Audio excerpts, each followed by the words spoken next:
新闻一开始，赶紧来关心这学校营养午餐搁再出问题这款情形咯。这个家人的中山高中呢，这顶礼拜五食猪肉时阵，才发现讲这肉内面呢，少有2公分长的尖，加在学生囡仔有发现无甲吞落去。这嘉南县政府遂启动下县市的联合稽查，这拍片来源发现讲是嘉义乡食品厂冰冻厂的来的。啊，这台北市政府也是大声宣布讲，对即马开始营养午餐暂时卖用嘉义乡食品所生产的 CAS 猪肉角。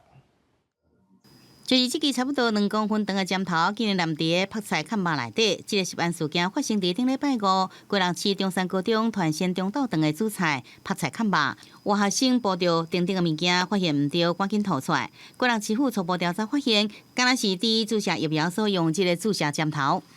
我们国中部2年级一位学生，他在吃午餐的梅干扣肉里面，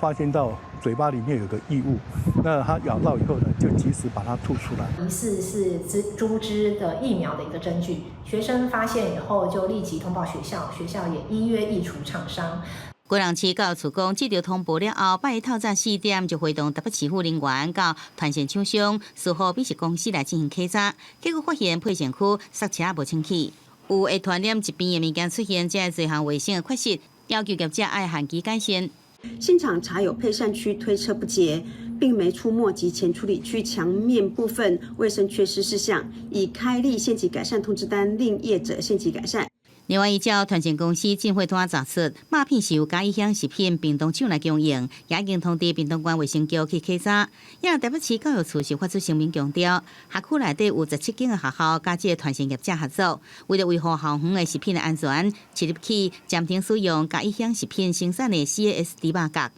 记者综合报道。